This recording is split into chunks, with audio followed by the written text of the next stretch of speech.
to have you with us this morning, and in our Business Insights, some advice from a self-made local icon. Amy Tobin is the creative and culinary director for the event center at the new Riff Distillery in northern Kentucky. She hosts the weekly radio show Amy's Table, A Guide to Living. Amy is a self-taught expert guided by decades of experience and has established herself as a food and lifestyle consultant, media personality, and corporate spokesperson. So, how do people like Amy get to a point where they can run their own successful business? Well, Amy is in studio with Business Watch producer Kelly Leon, another successful person, to give us some insight into how to keep life and business organized and successful. Amy and Kelly? Brian, thank you. Amy, I'm so honored to have you here. I'm so excited to be here. This is just great. So, a quote is kind of what got you on this path in terms of thinking about how you do things. Tell me about the quote. One of my favorite quotes in terms of your life vision and how you spend your time is a food quote, and it's actually, tell me what you eat, and I'll tell you who you are.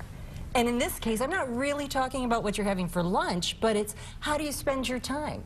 That's who you really are, who you're with, what you do, what you're reading, where you're working. That's who you really are. Oh, there's your quote. I don't know how well we can read it there, but life is a pie. So take it to the next step then, because you have a real system. This is not, our point with having you on is it's the new year. A lot of people are talking about, I'm going to lose weight, I'm going to exercise more, I'm going to get my business life organized. But you have a method for doing this. This is not just by chance. No, it's not by chance. I was lucky enough to speak to the author Keith Ferrazzi, and he wrote a book called Who's Got Your Back, which is a great book about work relationships. And Keith has what he calls his success wheel, which is the pie that I'm referring to. Oh yeah, here it is. And yeah. It's sort of the things that are important to you broken out in your life vision. So it might be professional skills, it might be giving back to your community, physical health. What's important to you? How do you want to look at your year ahead?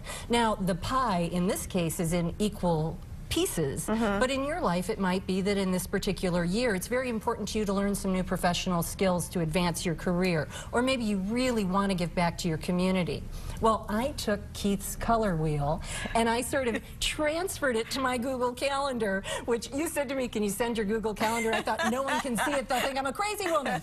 But it really, I gave these colors to, for example, one of the things I wanted to do was leash my time for meetings. I found that I was in meetings all the time. Yeah. So my meetings are yellow.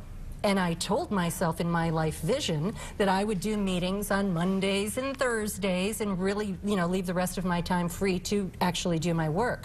Well, a glance at my Google Calendar, it was like a field of sunflowers. I had meetings all over the place. And you realize, tell me what you eat, I'll tell you who you are. I was not a person in control of my schedule. Yeah. And so you can do this with, am I spending the time working on these career growth patterns? Perhaps that's purple on your calendar. And if you glance at your month and there's no purple, you're not walking the walk that you're talking. So how long did it take you to adapt this? Because I think a lot of people hearing this might think, oh, color-coded, how do I get there? Okay, that's a really good point. First of all, get a Google Calendar if you don't have it. Best thing ever, free, easy to do. And then, you know what I think? The biggest goals, you want to go there with the smallest steps. What is one area of your professional or personal life that you want to work on? And perhaps it's fitness. In my case, fitness is lime green. There's not nearly enough of it on my calendar. But, you know, assign that and start to hold yourself accountable. I see no fitness on my daily activities. And so get it in there. And what have been the results that you've seen? Have you really seen year to year that, hey, I'm doing this Kelly, more? You know what? It's at the risk of sounding like an evangelist, it is miraculous when you really take the time to create a vision for your life, to identify the areas that are important, and hold yourself accountable for spending your time in those areas. It is astonishing how you can really align your life to the vision that you have for it, and your calendar really helps. Well, that's great advice. So get a Google Calendar. Yep. We didn't get to talk about the Riff Distillery, but get over to the Riff Distillery, yes, the Party Source. We'll have you back for that. Yes. Thanks so much, Amy, for being here. Thank you for having me, Kelly. All right.